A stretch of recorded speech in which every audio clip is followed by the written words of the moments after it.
my friends. It's Kelly Reeves, and welcome to the Broke Girl Podcast.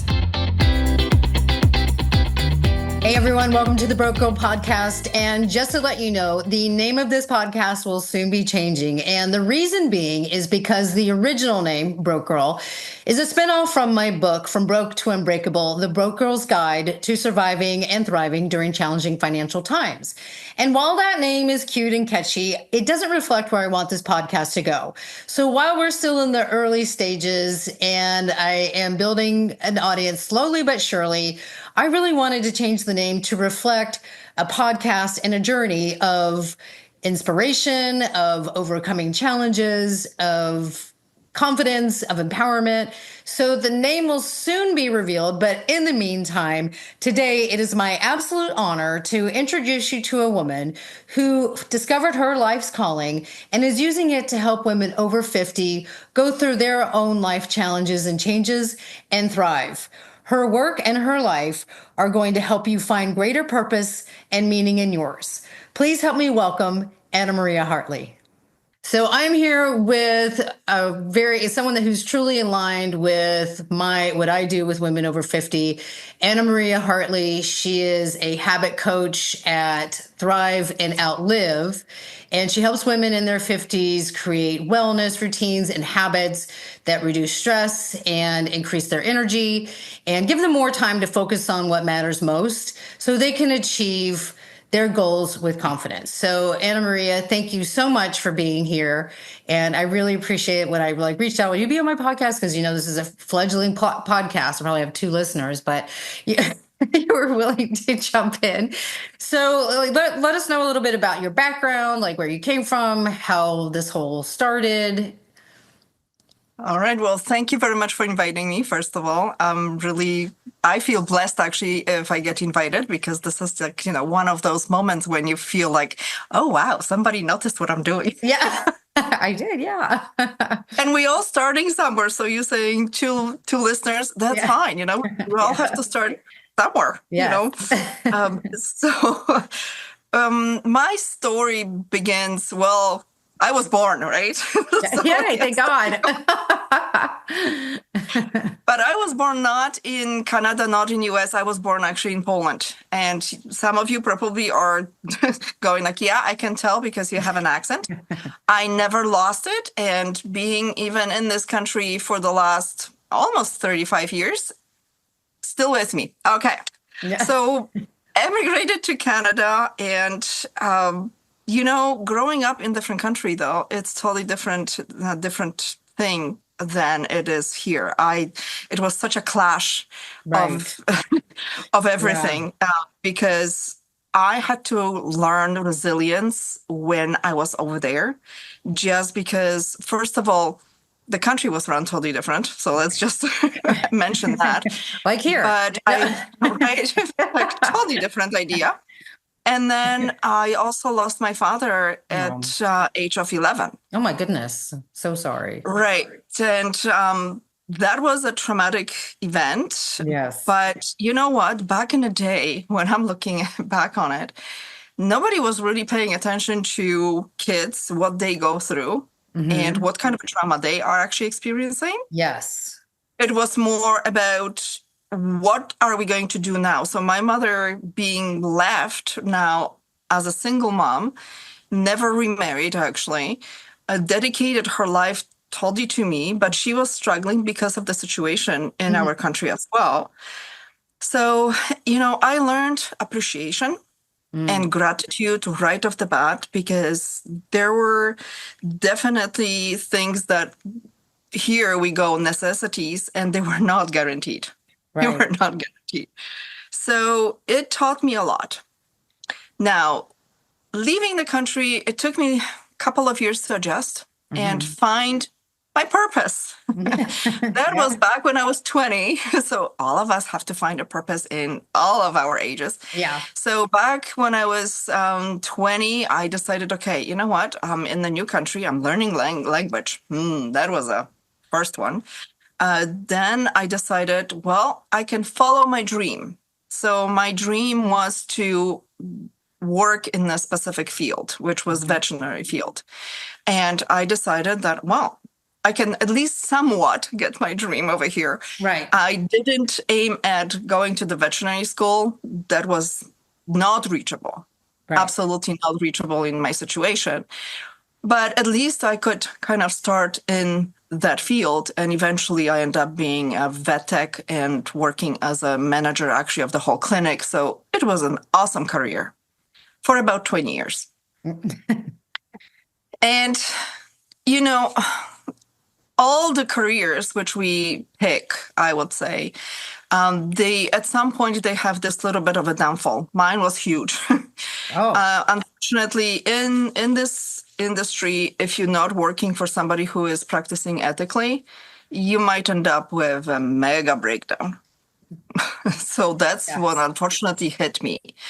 And now that was in my 40s.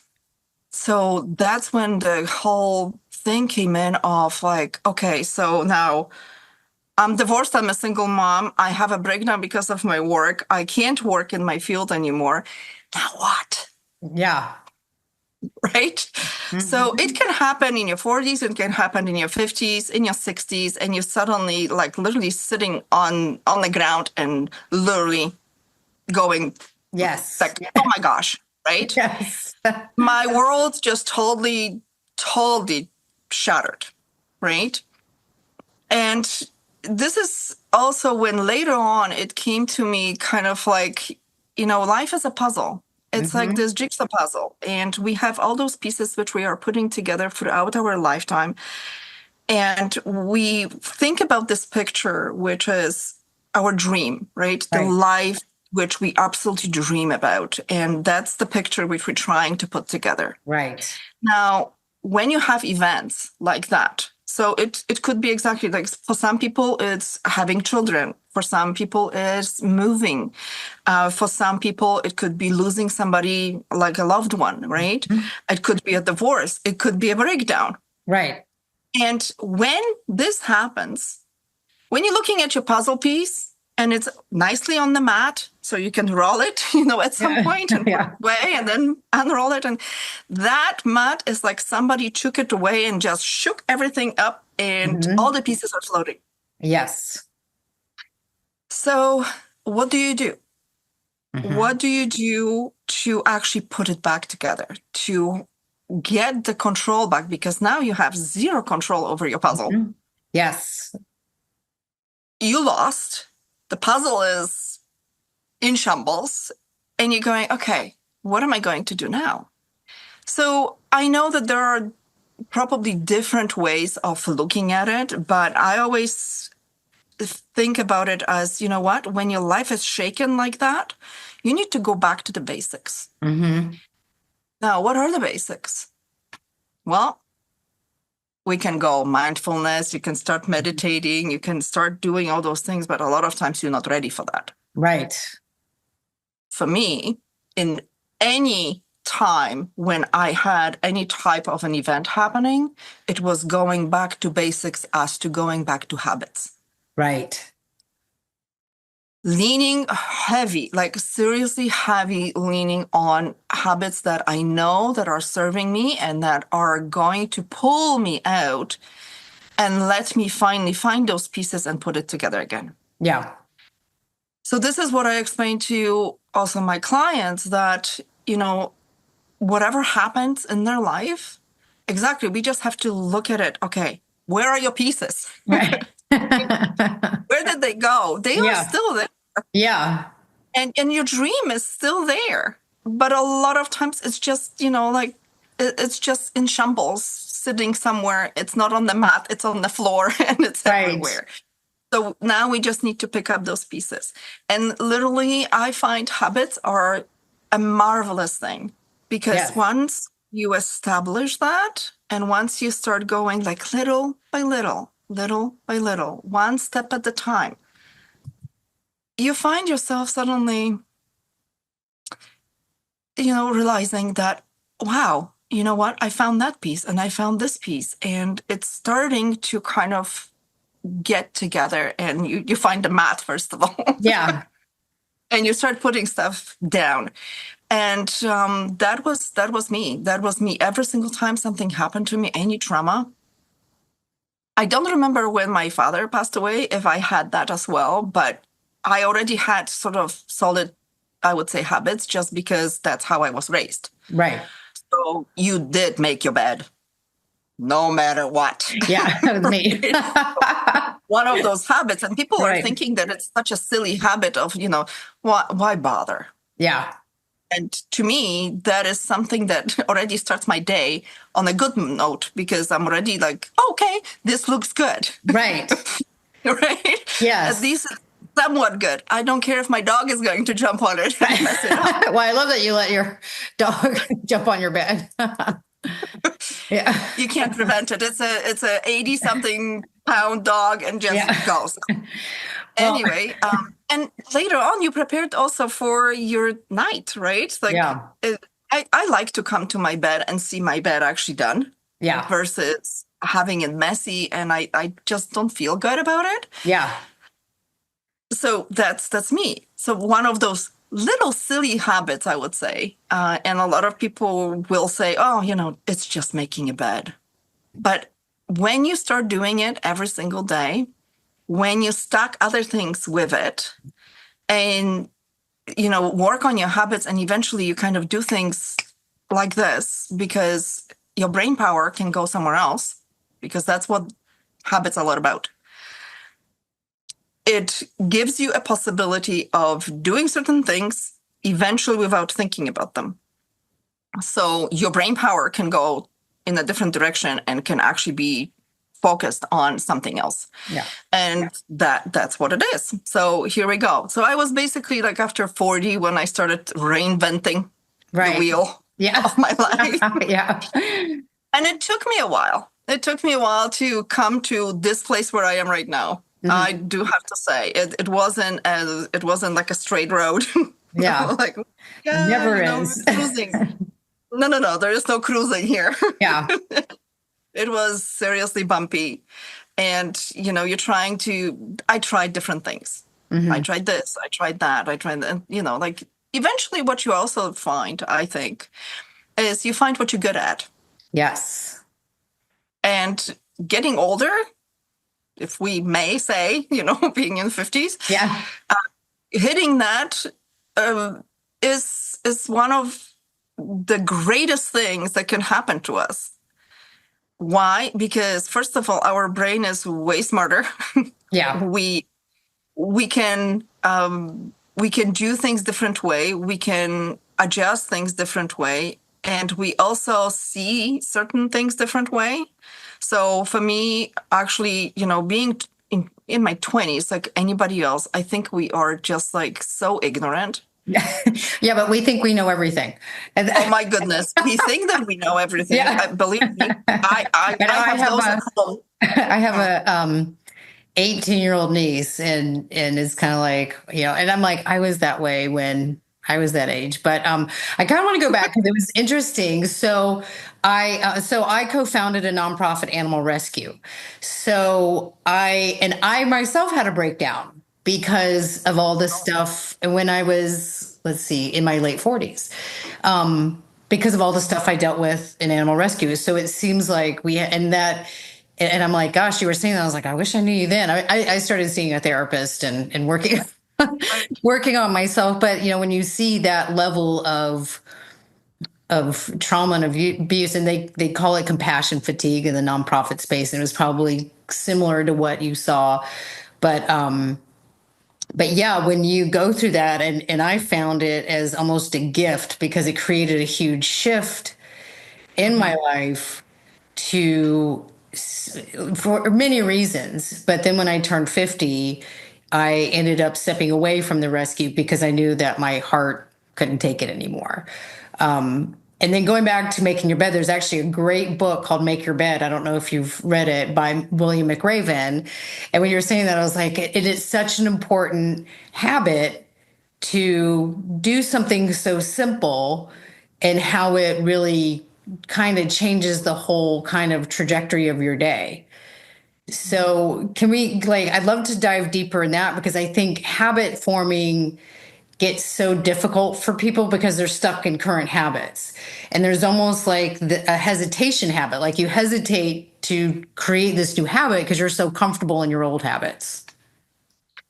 Oh, being comfortable is it's a major thing. Yes. A lot of people don't want to change anything. Like we are not our brain, and we are just not, prepared for this, and we don't want to change. Like, why Yeah. would you if something is sort of cruising along, right? Yeah. So putting yourself out of the comfort zone, like why would you do that? And your brain is always trying to protect you too. So we know by now that science is saying that your brain is protecting you from change, from extra exertion, from Mhm. anything that you should be doing in order to change. Right. Right? It's our So fight, your fight, or brain is freeze like, no, response. no, no, no, no, Yeah. right?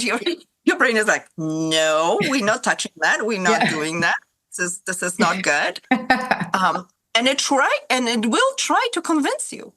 It will try to Right. convince you. This is the funniest part, that as much as you're trying to change, and I've been through it, so literally I Me know too. that Yeah. you're trying to do things, and you can absolutely talk yourself out of it Easily. with such a conviction. Yeah. Well, that's like, I love to, because I'm super into like the whole science of this and the brain and neuro makeup, because I think people don't realize that it is actually a kind of a neurological response in your brain that wants to keep you safe. And when I teach, it's the same thing, because I have the women's self-defense company, and it's our natural fight, flight, or freeze response. So Right. this habit keeps me safe in my brain. Right, exactly. Right. So why would I change it? Although I should be changing it, right? So for so many of us are at the point of well, let's say this way, menopause is like absolutely a beautiful thing, right? So Oh. many things happen during menopause.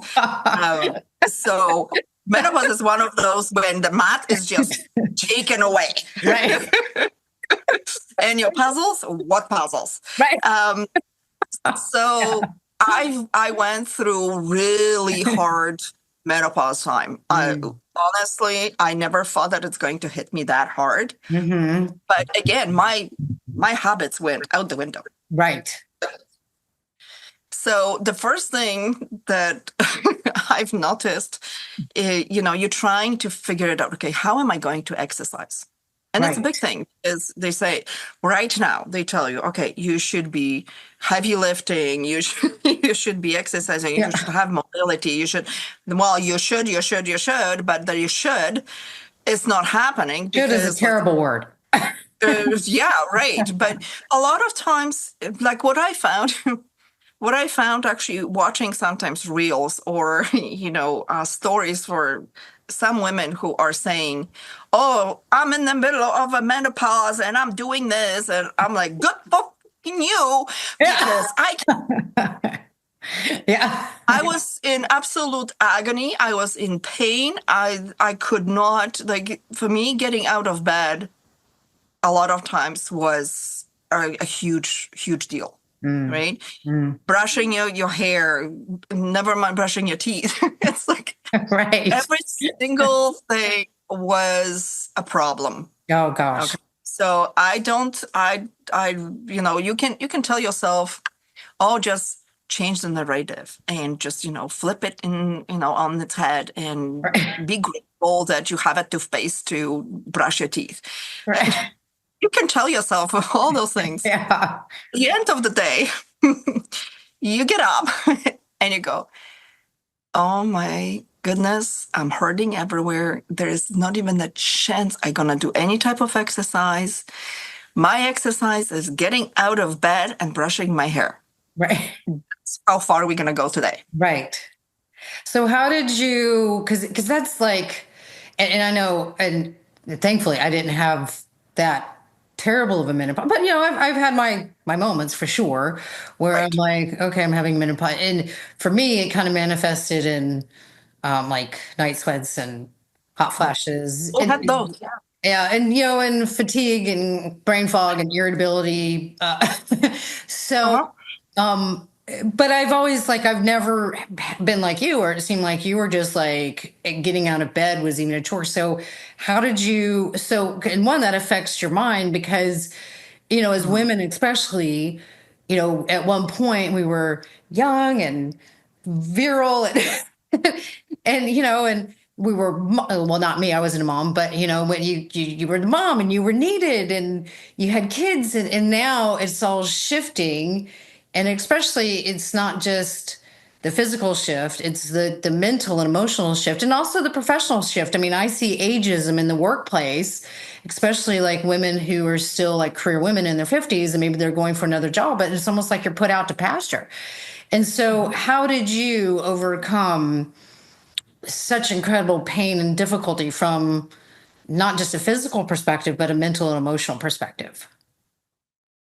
Well, first of all, you're seeking the answers from the doctors, right? Right. So that was the first step. And most of the time, unfortunately, what you hear is like, well, we can put you on antidepressants. And I'm like, this is not the solution, though, is it? Yeah. So looking for answers anywhere was the first step. Right. So that means, yes, I hit YouTube. Literally, I hit YouTube and I went, okay, give me whatever I can so I can learn what I'm supposed to do, because I'm not the only one, right? Yeah. I'm not there all by myself. So you also have to realize that you're struggling with something, but you're not alone. Yeah. Yes. Yes. That's so huge. So, right. So looking at, information, first of all, and yes, trying to sift through the information, because there's this and then there's opposite, right? Yeah. Yeah. One of the things that I did, and I don't know if that's going to help anybody, but it helped me. So in the beginning, when I was watching, because we are doom scrolling, all of us do. Yeah. We'll talk about that in a minute. Admit it, yes. At some point, we all doom scroll. So I started watching all those, like when you hit menopause, and exactly all those videos are showing up, which are like, those women which are totally in shape, they have no fat around, they can exercise and do all those things, and they tell you that it's possible. I had to unfollow. Right. I Yes. really went, okay, I can't see you right now, maybe later.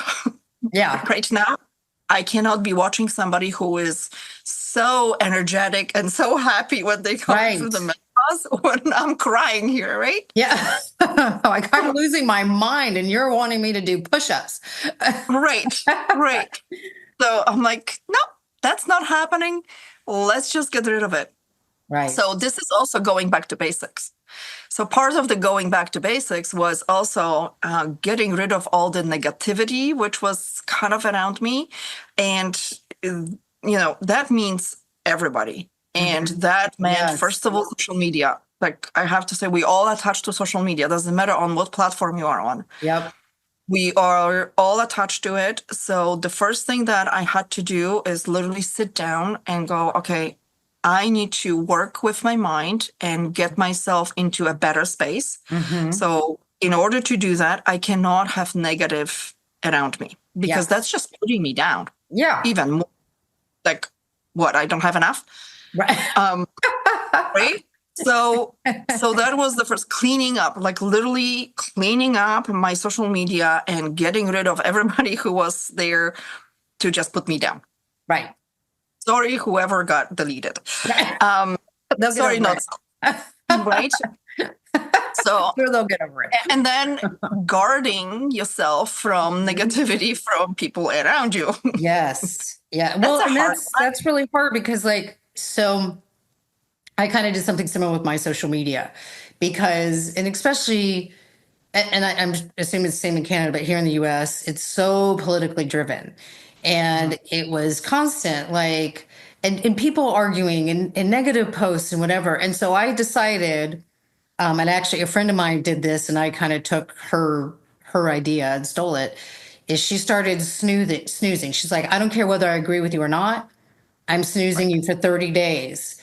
Because it's not about, oh, just be happy, happy, joy, joy. It's about not exposing yourself to things that cause upset and negativity in your life. It's about guarding your own well-being. And some people got upset with me, like, oh, well, you're not listening. Oh, you're turning out the truth. And I'm like, okay, that's your version of the truth, by the way. And I'm not tuning out any truth. I'm tuning out what I feel is negative and causing me mental and emotional harm. And I'm choosing to not look at it or be exposed to it anymore. So it's super important to do that. It is very important to do that. And even sometimes we can't exactly snooze people who are around us. Yeah, I was going to say with in your home, that's even harder. So how do you say, and I seem like I have this conversation all the time where I'm like, well, just leave, just go for an hour to a coffee shop. Well, I can't do that because I got the kids and I got the husband and I got the this and I got the that. So how do you do that in your home with the people Setting around up you? boundaries, and it is a workout. I'm not saying that it's easy, because it is probably one of the hardest things that you are going to do with the loved ones around you. Mhm. Because friends, you can tell them, okay, well, I'm going to see you in 2 months Right. versus seeing you, like often Right. or whatever. You can always find an excuse. Excuse me. But with the loved ones, it is the hardest thing to do, but you have to find somehow how to put boundaries around you. So it's not exactly talk to the hand, but but you know what? Mel Robbins, which Yes, we talked about we love. before, Yeah. she's got this absolutely awesome idea right now, which is let them. Yes. Yes. Her So book is amazing. right. So if nobody's implementing, if whoever is listening right now is not implementing that, you need to look it up and start implementing let them. Because Yes. honestly, it is the life savior for those occasions. Yes. And Yes. trying to, kind of going like, well, I see the situation different. Right. And it's your opinion. That's fine. I respect your opinion. I don't have to agree with it. Right. Myself and probably a lot of people who are around my age, when we were growing up, we were raised different ways. So let's say the previous generation, which we are looking at, was kind of more demanding, and you Mm. couldn't actually set up boundaries, because that was like, no, this is the family and this is what I'm going to tell you, and that's Right. it. Like Yes. if it's a hard truth, oh well, too bad. Yeah. But right, the only thing is that, I don't mind if somebody sits down with me and tells me, okay, this is what I think.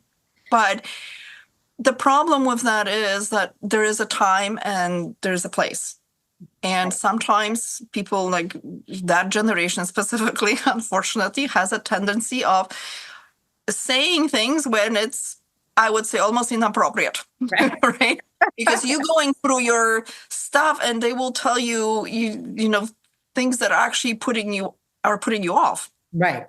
So the hard truth, they have to leave it. And I have to say, like, I had to also remove myself also emotionally from certain situation and from certain people.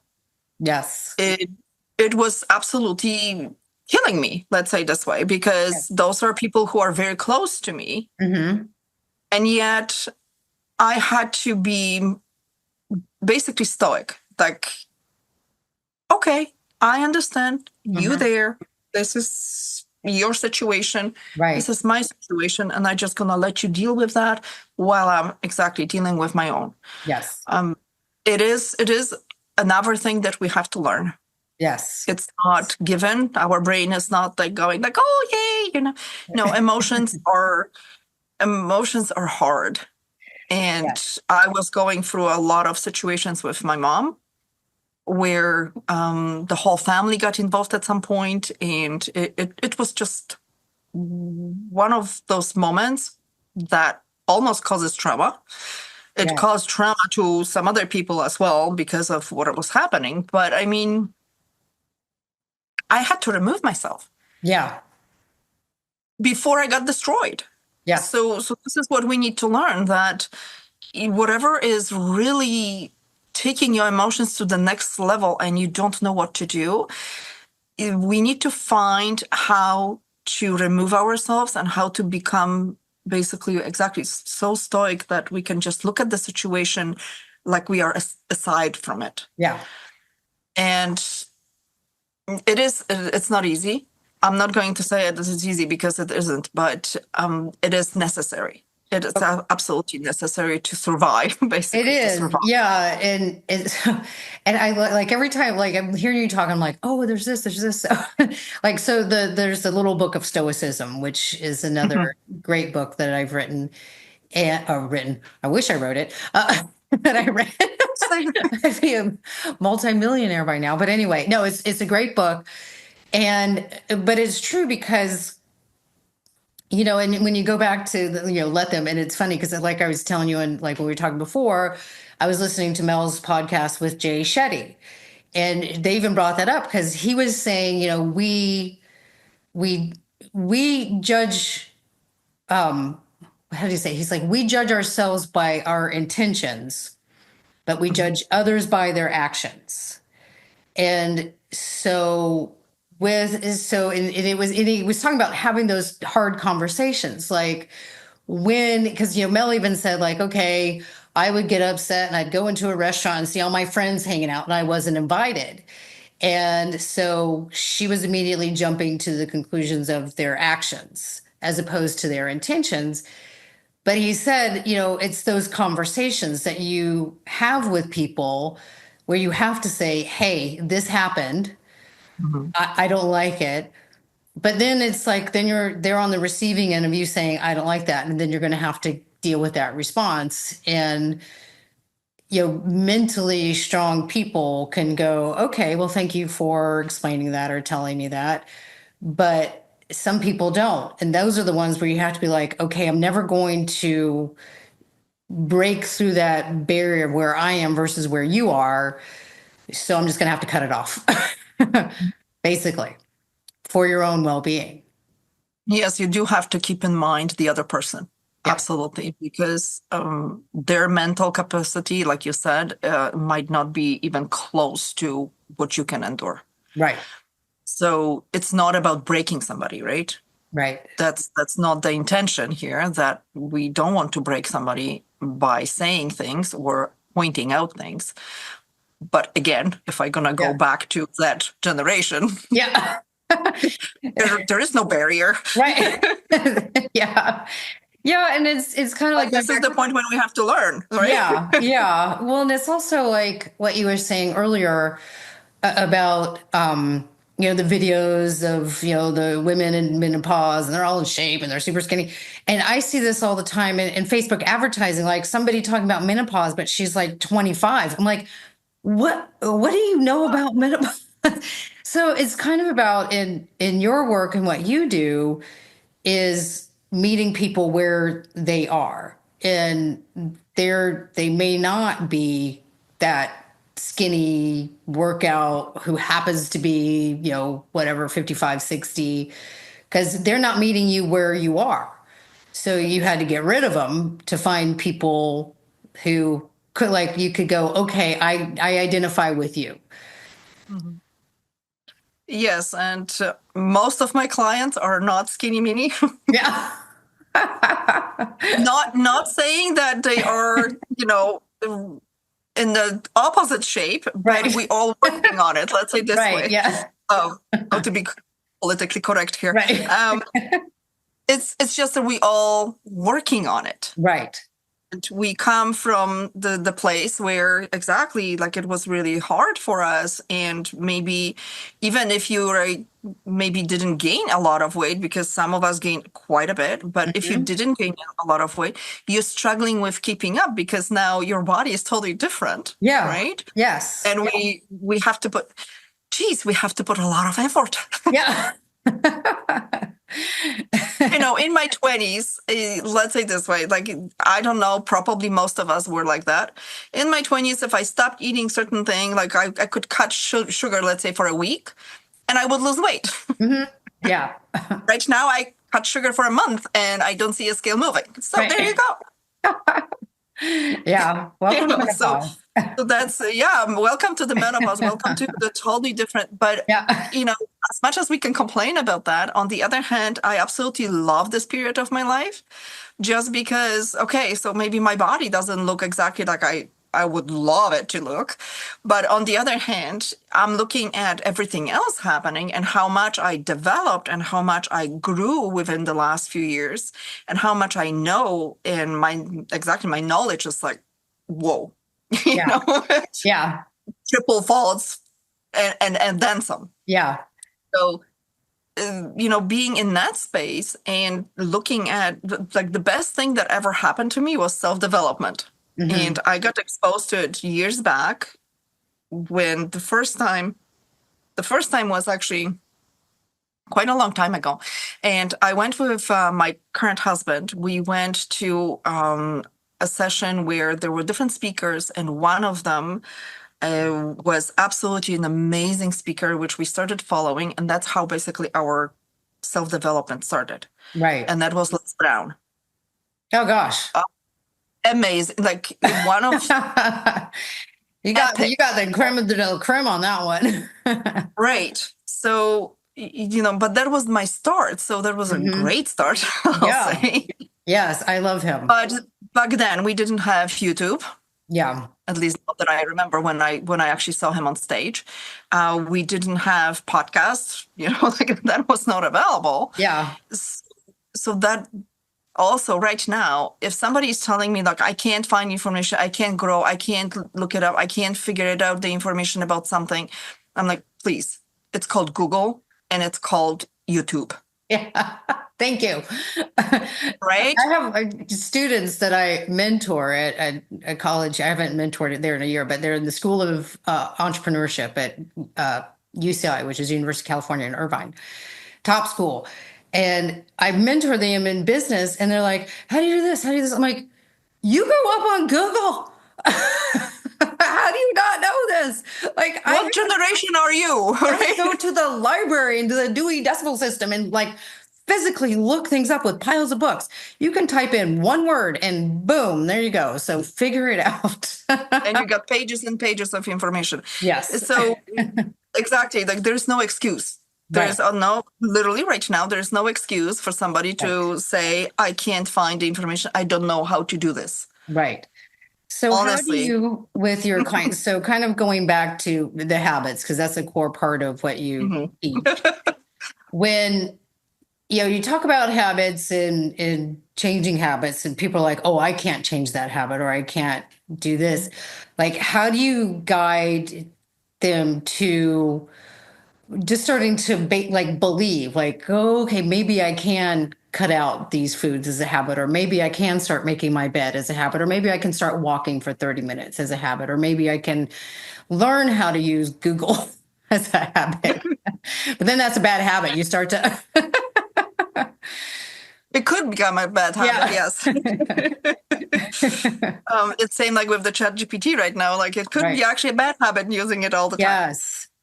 Yes. All the resources are great, and everything is good in a certain amount, Right. right? But how I usually start with my clients, first of all, when they come in, most of them have an idea what they would like to go after. So we talk about dreams, we talk about goals. Mhm. And dreams and goals are totally different things. Yes. Because you can have absolutely amazing dreams. I can sit down and have a beautiful dream in my head of how my life would like to Mhm. look like. Right. And by just dreaming, I'm sorry, but nothing's going to happen. Right. So this is where we have to reverse engineer Yes. and start working on our goals. So when women come to my coaching program, they usually come in and they go, okay, well, I'm kind of like I'm lost, but I would like this and I would like to do that. And we have to have a chat about pinpointing where they would like to go in a specific amount of time. Right. We do have to have a time frame of some sort because sure, I can go and we can work for years on Mhm. certain things, but it also is going to require compartments of those things Right. because like I need to work on this thing right now, this will lead to the next one, and this will need to lead to the next one. So this is where we work on exactly how their life looks like right now. This is where we start. Right. Because obviously that's the starting point. Like we need to know where we are in order to move to the next level. Right. So a lot of like I get the whole life story and everything, and we like I ask a lot of questions. This is my job Right. as a coach. Yeah. Asking a lot of questions. And after that, we finally get this picture. We get this puzzle sort of coming together that, okay, well, this is what I would like to go after. And then we have to, again, reverse engineer. Okay, so what steps are we looking at in order to get there? Right. It's not up to me to tell them what steps they need to do because it's not my road. Yeah. Right? So that's their journey. And with the talk, with the questions, they can actually figure it out. Oh, so I need to do this and I need to do that. And then we're working on a time frame. Right. How are we going to do that? When are we going to do that? It all comes together. And believe me, having just a chat, like, okay, a talk, sometimes it takes about half an hour to an hour to figure it out certain things.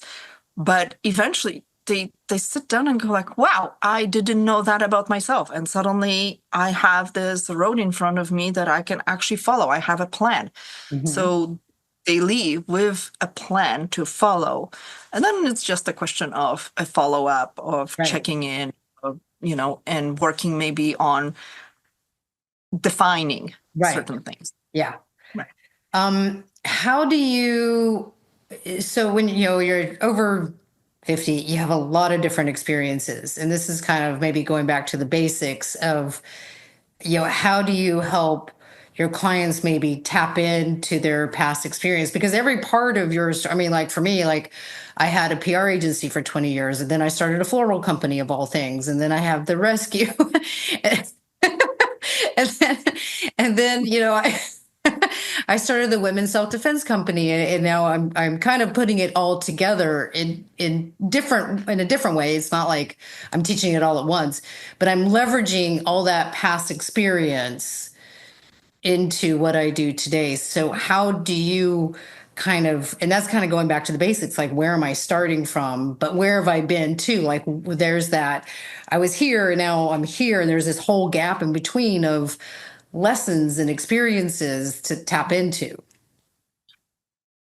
What I find with women most of the time, you can actually find certain things that are repeating themselves in all those experiences.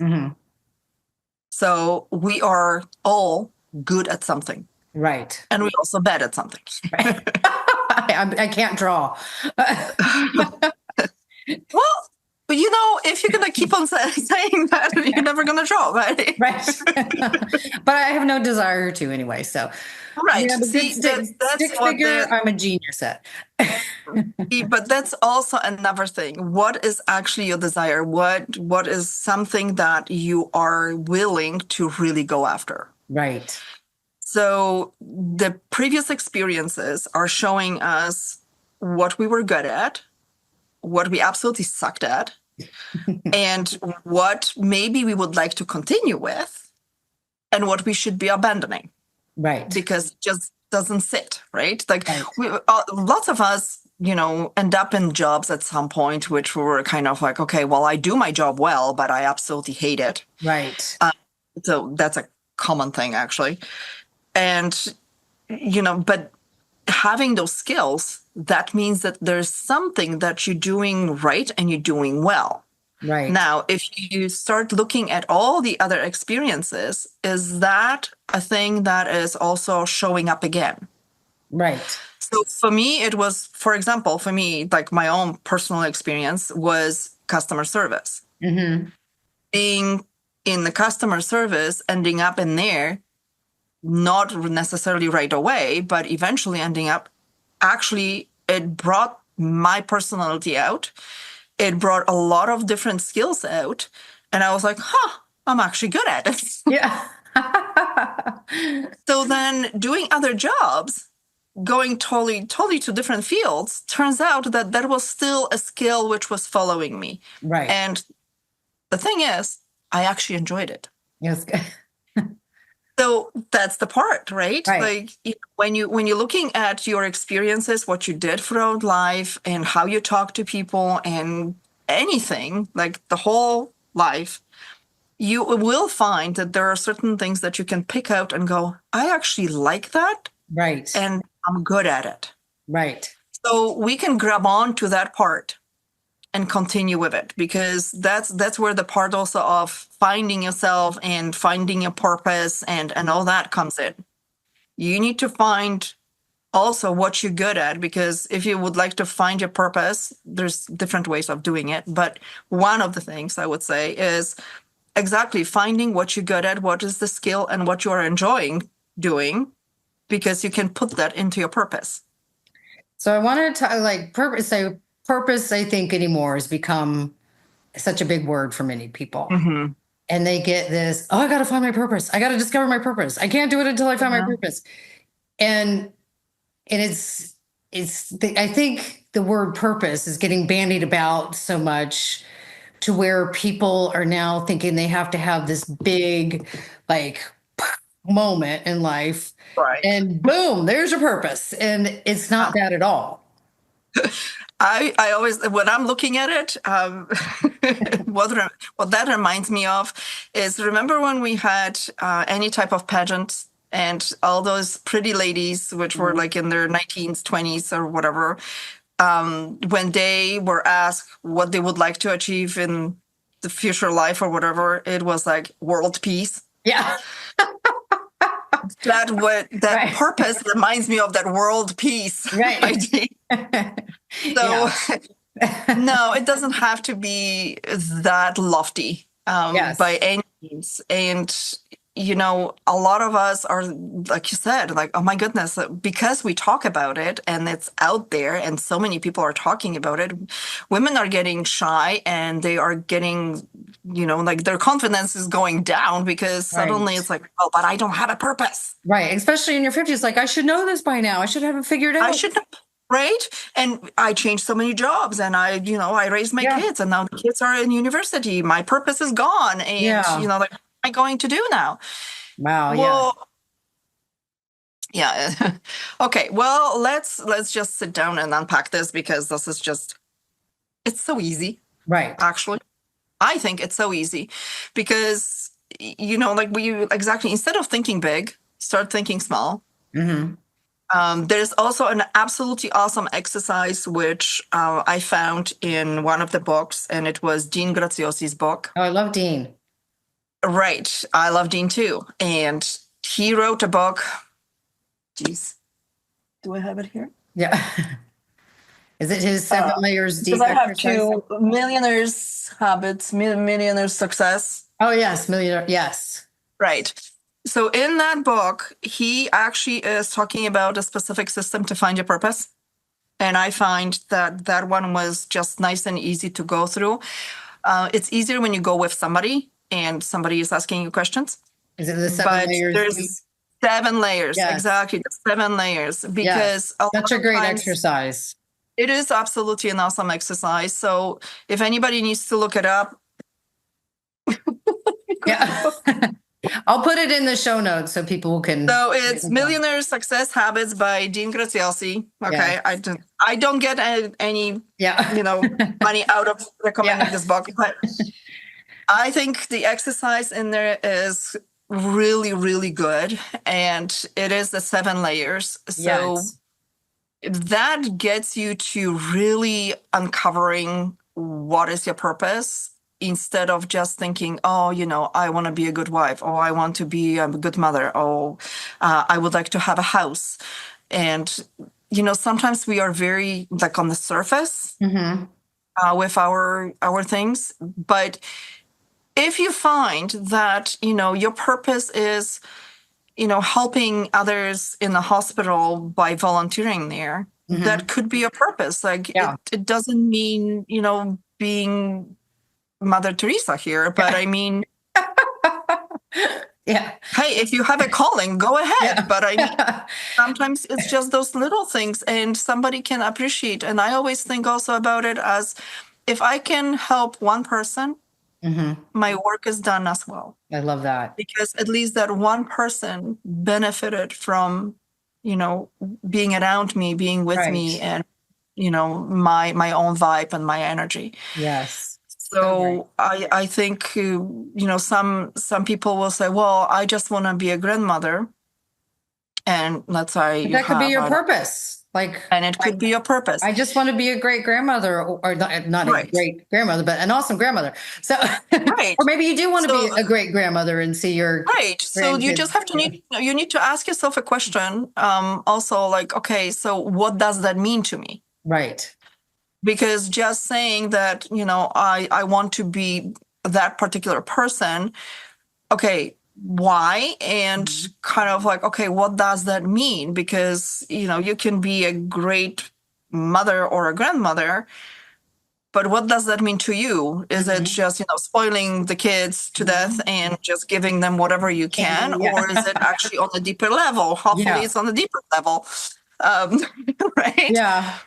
And, you know, getting the money together to buy a house, it's a great purpose, but it doesn't last forever. So you also have to figure it out. Okay, is this like the first level? Is Hmm. there something that I'm looking forward maybe later on? What does this house means to me? Like again, maybe there's a purpose behind the house. Right. Like Like if it you can does an have. inheritance, or, it's Right. whatever it So is. it Yeah. could be, oh, well, maybe I'm gonna have a room for, you know, my grandkids, or maybe I will have a room for, you know, somebody to come over and be there. I don't know, like whatever your Yeah. idea is.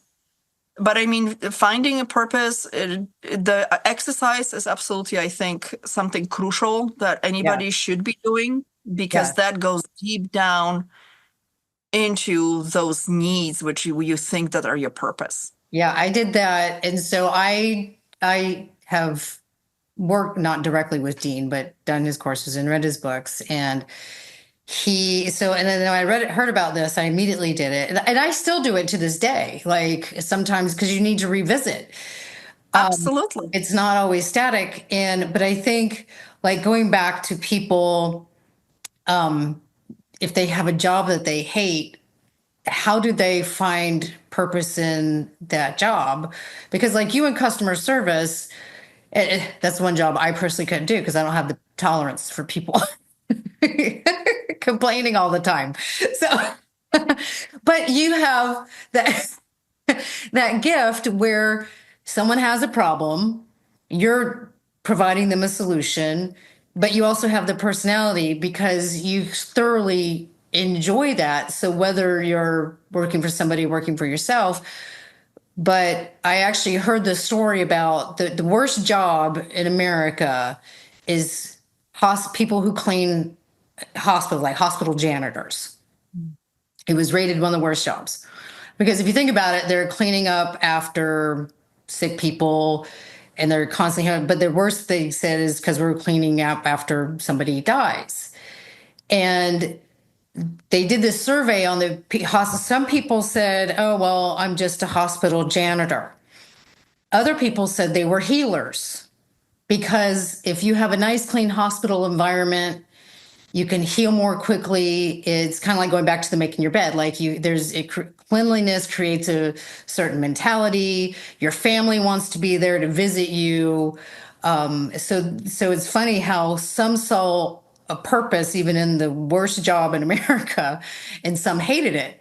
So how do people who have a job, say they hate right now, find purpose until they can find something they enjoy more? Ooh, tough one. Okay. Yeah. I think one thing is perception Hmm. of something that we do or go through. And second of all, yeah, well, turning this kind of different way and finding what's good about it. Hmm. We have a tendency as human race Hmm. finding bad first. Yes, negative So bias. right. So if you're gonna start a list of, you know, pros and cons, Hmm. it's so much easier to do the cons, right? One pro and 20 cons. You can absolutely go at it, but I do this. Why I'm saying that? Because I actually do this exercise. Exactly. So what are the bad things that you are saying about certain situation, your job, Hmm. whatever it is, all the bad things on one side. And now go to the other side and try to match those with something good Hmm. Oh, or that's great. make them kind of into the good part of it, Right. right? So, like, exactly, let's say, well, I have to clean up after when somebody passes away. I don't even want to know exactly what that involves, but okay. Um, It's that's not one of pleasant, those I'm jobs sure. which I couldn't do. Yeah, Right? exactly. So I gotta be just right there. I will be honest. Yeah. This is not what I could do. Now, ask me to do certain things, like the same things in the animal hospital. That was a different story. I can So do why that. was it different? Just because animals versus humans? I mean, human and animal is it's like Me too. such a different Yeah. species Yes, that me too. it would separate it. Like, yeah, not even the same animal. There Yeah. we go. Yeah. Um, but I would like I can be a nurse in animal hospital, but I could not be a nurse in human hospital. Yeah. So Okay. so say But somebody, going back to the thing, it's like exactly like make a list of things that because it's easier to write down first the things that you don't like about it, like your job. Write down things that you don't like about your job, and then write down the things about the job which you like, and whatever you can reverse it. Let's say, yes, I don't like to clean up after people, and then look at it from a different point of view and kind of go like, what does this act do for the people?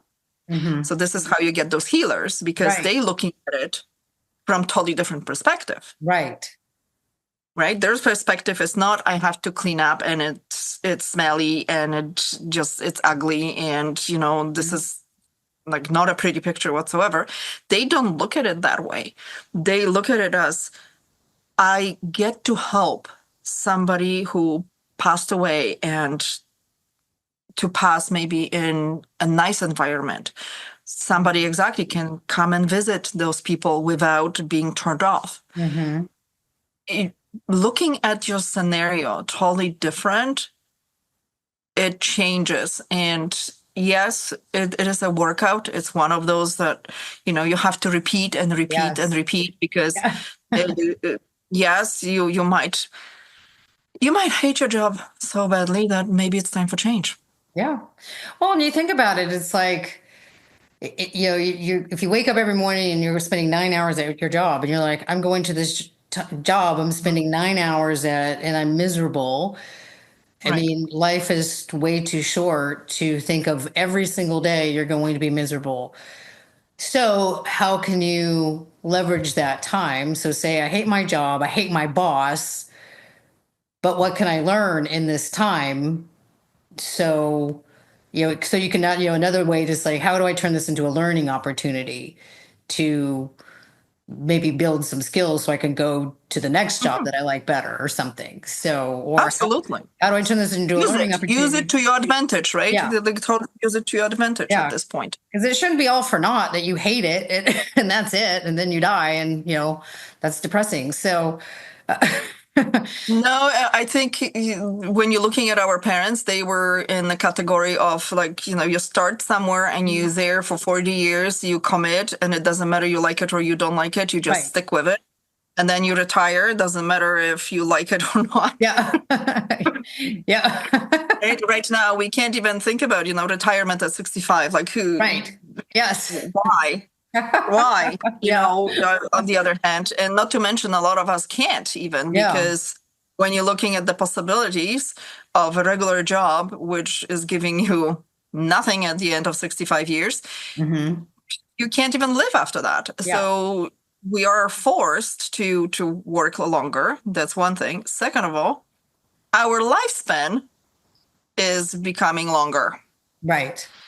So now are we ready to retire at 65 and live up to, let's say, 120? Right. What you going to do with this time? Yeah, exactly.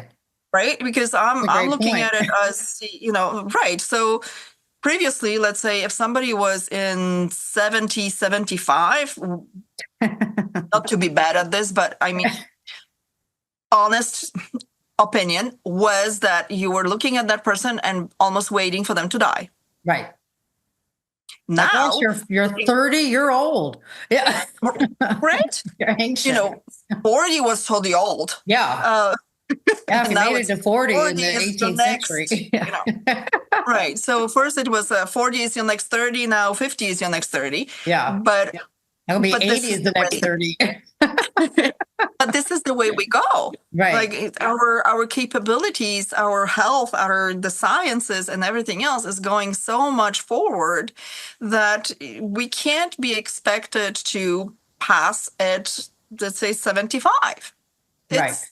It's not there anymore. Yeah. Like everybody who I have personally in my family, and I'm not saying that people don't have families, because my father, for example, passed away when he was 47. Mm-hmm. But the rest of my family, well, they basically almost hitting 90s. Like there's Wow. 95, 90, 86, Right. and Yeah. we're not waiting for them to pass, Right. as they already exceeded our Right. expectations way a long time ago. Yeah. But what I mean is I'm looking at their life also, and when I'm looking at my purpose, if we're going to go back to that, Yeah, good. it's when I'm looking at my purpose also is part of it is because of the people which I'm watching right now at the end of their life. Right. I'm watching those people not having a purpose, Mm-hmm. and their life becomes really maybe not very unhappy, but without the purpose, they kind of they're living, but they're not living. Yes. It's that limbo of like they do certain things because they used to Mm-hmm. doing certain things. They come to gatherings. They go to the doctor. They get their medication. It's like a very weak circle of life. And it's sad, And because I look at my dad and he's 82, he'll be 83 in July. And he rides his motorcycle every day. And and I'm not talking like little tiny, like a trike, three wheel, like he's got big, like he's a motorcycle man. Like that is his life. That is his purpose. That's why he gets up every day to get on that motorcycle. And he got into an accident. He broke his foot and he couldn't ride for 6 weeks. And I thought he was going to lose his ever loving mind. But I think like when I think about that, I'm like, he's got this incredible purpose that he loves. And he gets up, he gets on the bike and he goes to the motorcycle camp with all the other, old guys that he hangs out with. And that's a purpose for him that gives him pure joy every single right, day. So it's sad when people get to that age and they're like, well, I'm just waiting to die because they're just tired of life, really. right. And that's what I'm hearing. I'm hearing a lot of that, and that they hit exactly the 80s and beyond, and then there's a lot of health issues which are hitting them as well. Yes. Which partially I get it. On the other hand, now when our generation is hitting that, we should know that it's preventable. Mm-hmm. I am going to give grace to the previous generation because they had no idea. They had no idea that they're supposed to hydrate. They had no idea that they're supposed to lift weights, to still have muscle. Protein is like, what protein? Carbs are better. So there's a lot of that. And a lack of knowledge basically pushed them to having so many health issues. Right. Right.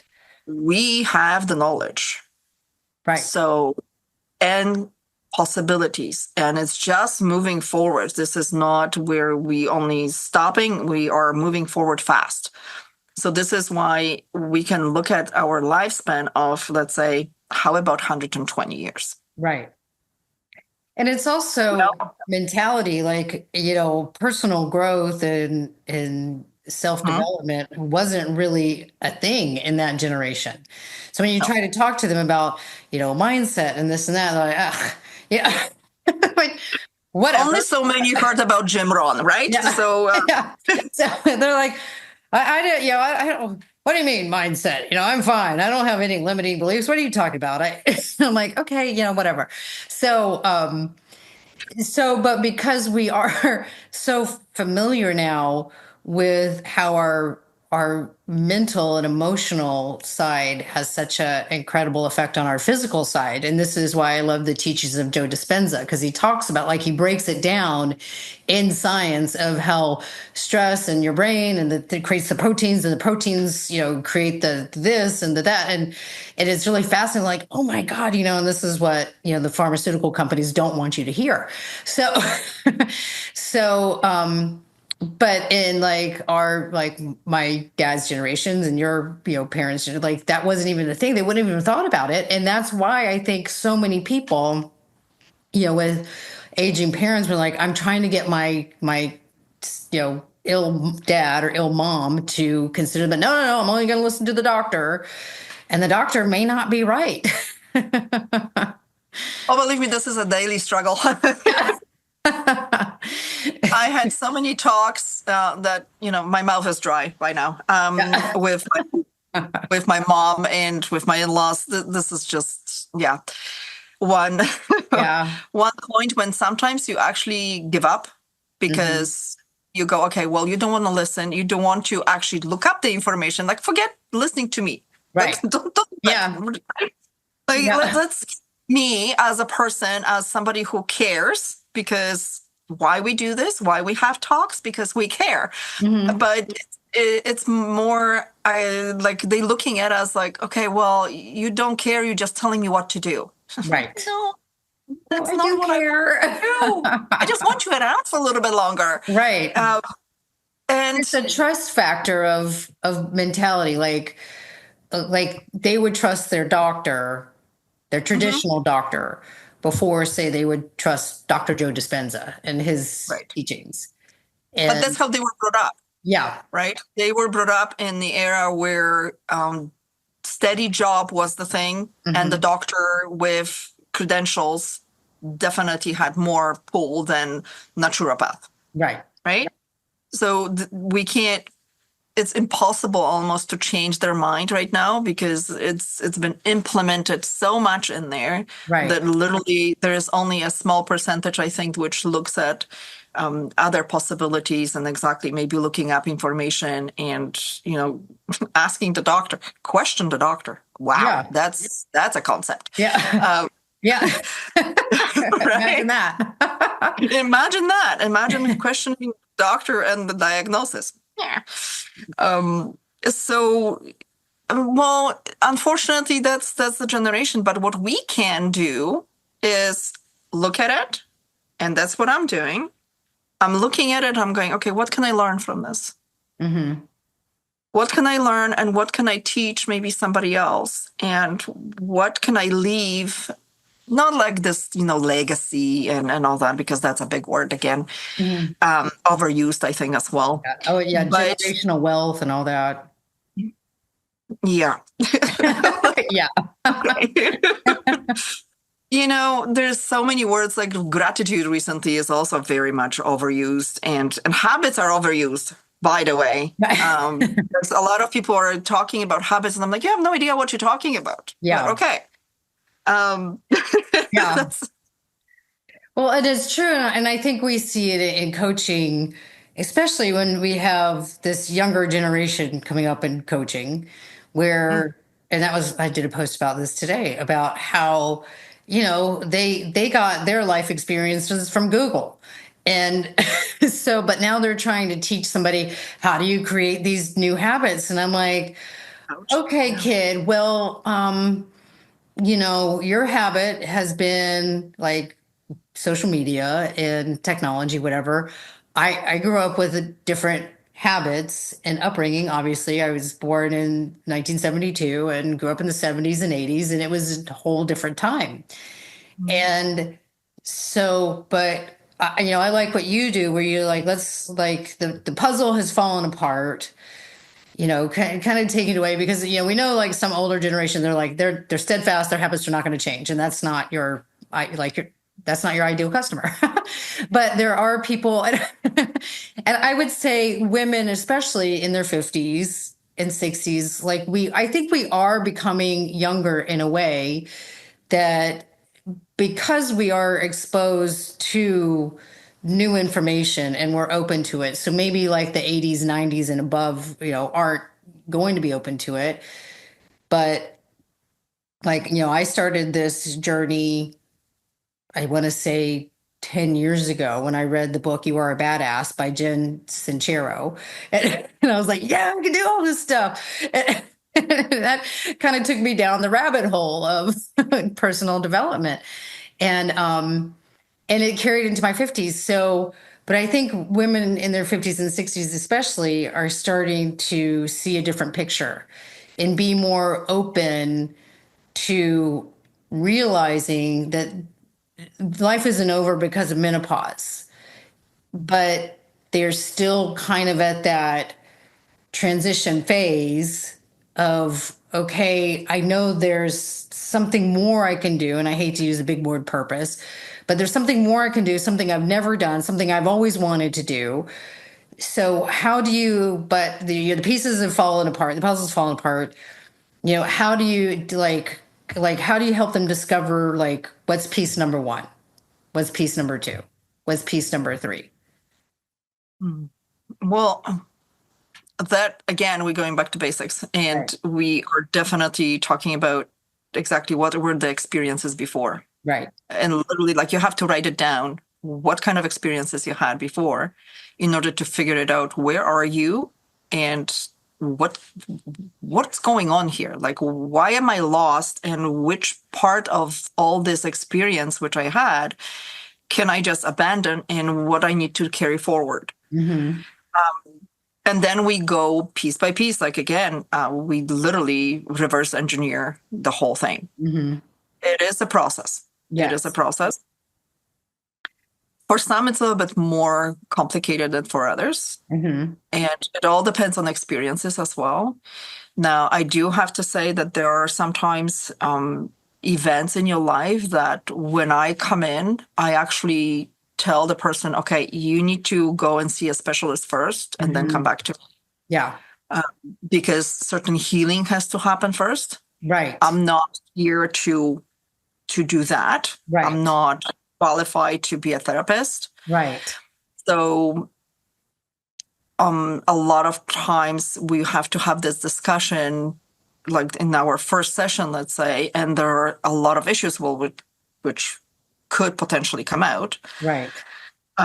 So the guideline is then, okay, you know what? Let's just look for somebody else before I gonna step in and actually we can align maybe the plan how you're gonna go. But again, it's small steps. It's small Mhm. steps, and it's a lot of reverse engineering. Yeah. That's what I would say when you have a situation like that, or anytime you would like to move forward and start something new. It's not about just sitting down and going like, well, I want to do this. Right. Yeah. I don't think there is anybody who succeeded by saying that Right. Yeah. and kind of jumping from here to there, right? Right. So we always have to have some kind of a plan, and if this is where you want to be, yeah, make those steps, those milestones which are on the way. This is what's going to get you to that point. Right. But everybody's individual. We all have different ambitions. We all have different dreams and goals.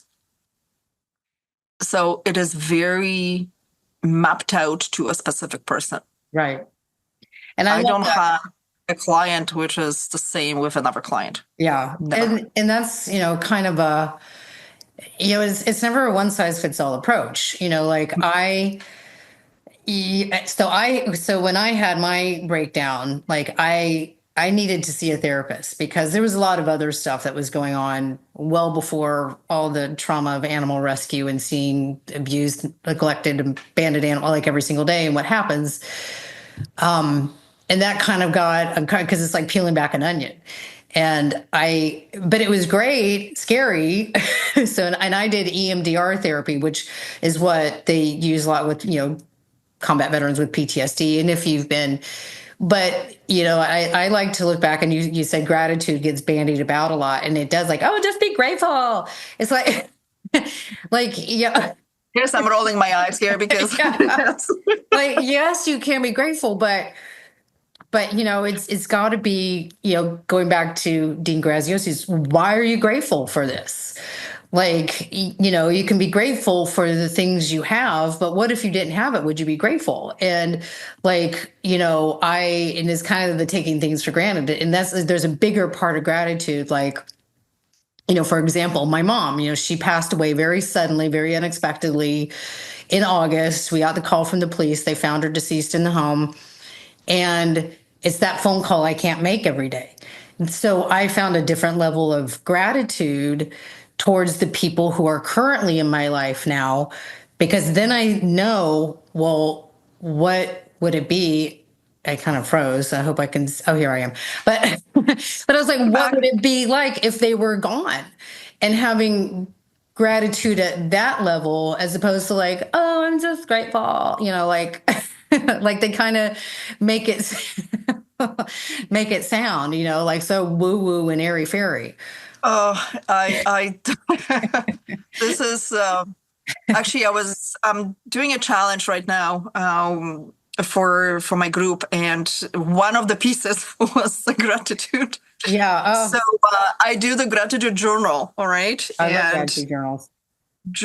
Gratitude journal. Like I have, like if you can see, right? That there's a whole stack of I love different them. journals. Yes, I'm all Each about one that. has a purpose. Yes. They have a purpose. Yeah.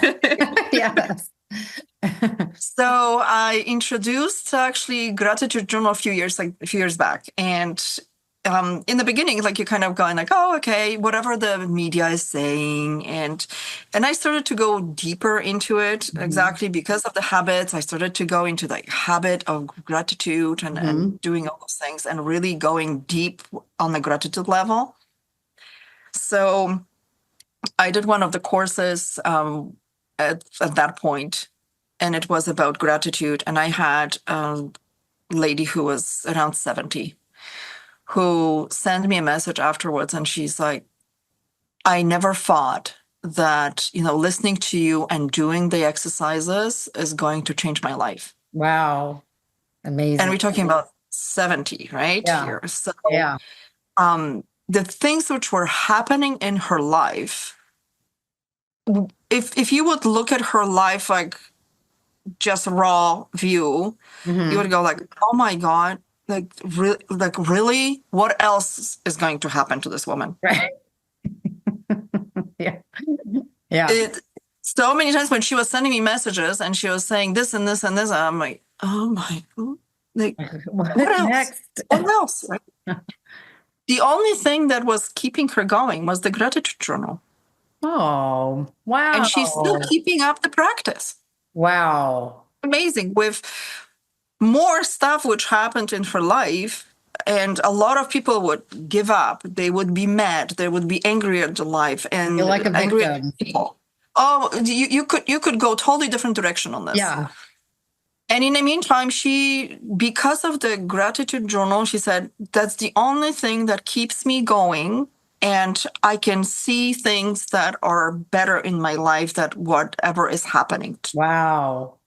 Right? Wow. That's so powerful. Incredible. And we're talking about seriously traumatic experiences. Like this is not like little things, Right.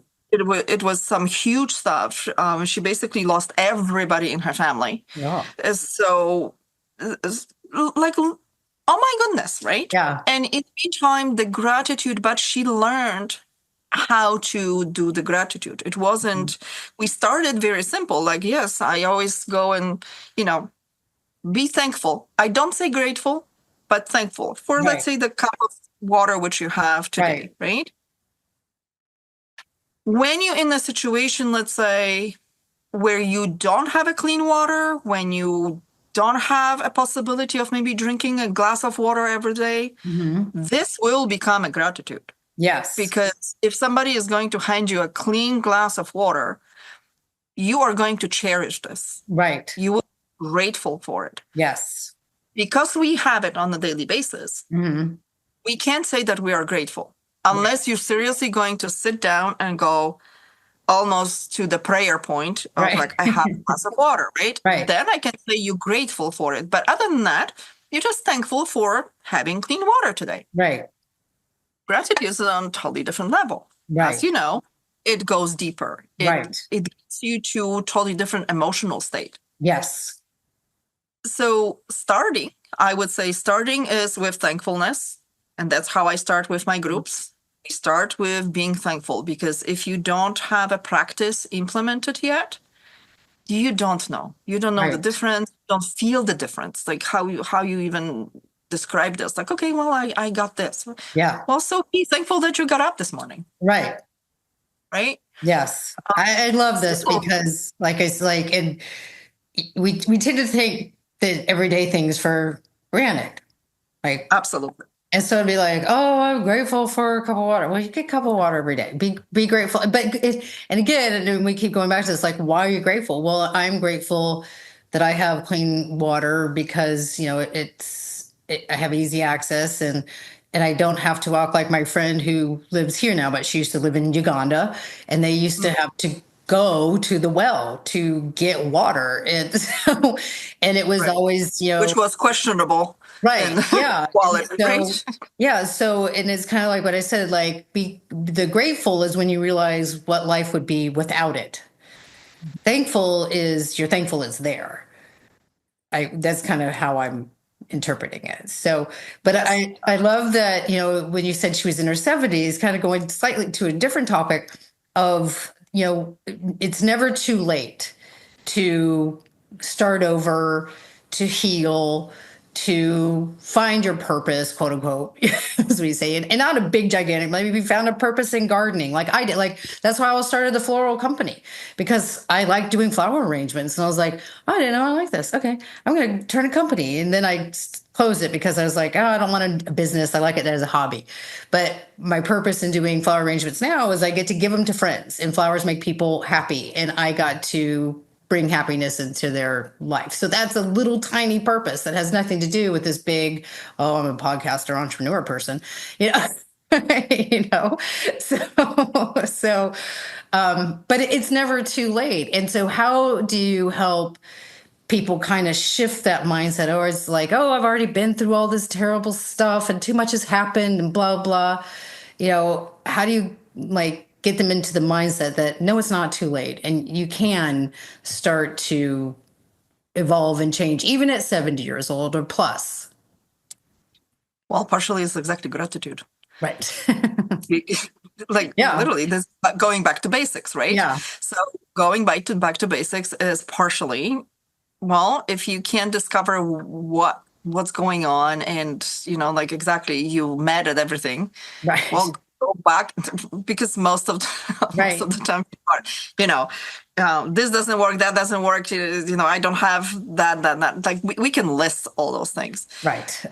So going back to gratitude or being thankful helps you figuring it out that actually my life doesn't suck that badly. Yeah. And And maybe stop there is complaining. something that I can do, Yeah. right? Yeah. Maybe I am grateful actually for, my kids, although they are teenagers and I could strangle them most of the time. Maybe I'm grateful because sometimes they do have good ideas. I Right. don't know. Yeah. But then and that's the thing, like when the kids are gone and they go off to college or they go off to their lives, then you want them back. Like, what would wouldn't get? I mean, maybe Do you don't want you really? teenage, no. but you do think like, oh gosh, they're not that baby anymore. They're not my little girl or my little boy anymore, and that is gone. So you kind of have, I would say, gratitude towards you know what the fact that they're still there, but that you realize like, oh, maybe I do miss those moments, or maybe not. I don't know. I never had children, so Well, the thing is, though, that, that moment has passed, and right. the we need to look at this as, okay, I was able to give them whatever I could during that Hmm. time. Now it's time for them to flourish Hmm. with all the knowledge which I try to implement, Hmm. and they need to go into the world.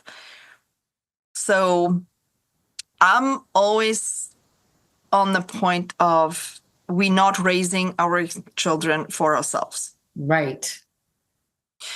And some moms, brutal honesty, and it might offend some people.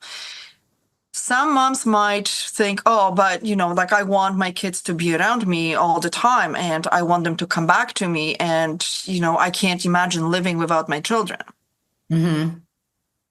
Well, that's a wrong approach right there, Hmm. because when we have kids right off the bat, as much as we cherish that moment of having the little ones, we give them everything, but please do not expect them to give you everything later on. Right. They need to be in the world doing their own thing. Hmm. This is why we're bringing them here, so they can become somebody who's going to help somebody else. Right. That's how I'm looking at it. Like you're paying it forward as a parent. It's paying, like almost it's paying forward. Yes, Yeah. exactly. So Yeah. enjoy the time when they are with you. Give them as much as possible, give them as much knowledge as possible, prepare them for the world, give them the possibility of being empathetic towards people and all that. But don't think that you are going to keep them for yourself later on. Right. Make a plan for yourself. Yeah. Yeah. Yeah. Hello there. And I think because and I think a lot of people get so wrapped up in the mom identity or the dad identity, but I think moms maybe a little more because we're the moms and the nurturers, and um, but you get so wrapped up in that identity, and then when your child goes away and goes to college and then has their own career and gets married and starts their own family, now you're having to shift that identity. Yeah, it's like exactly somebody pulled that puzzle Right. out of and Out from go like, under you. oh well, now it's everything is shattered because my kids are gone. Yeah. We need to have another purpose, not just raising our kids. Right. Like as much as this is a glorious moment, Hmm. and those years are given to you for a reason. Hmm. At the end of it, make a plan of what else you can do for the society and for yourself to replace that. Because Right. the kids, like we have to look at it. It's only a specific amount of time we have them. Yeah. You have 18 years and then they're gone. For example, right? Hmm. My kids are still living at home just because things changed and one is college and whatever, but that's what we're doing. Eventually, I'm planning on them being gone. Yeah. Kids, I'm not kicking you out, but Right. But if you wanted to go anytime soon, but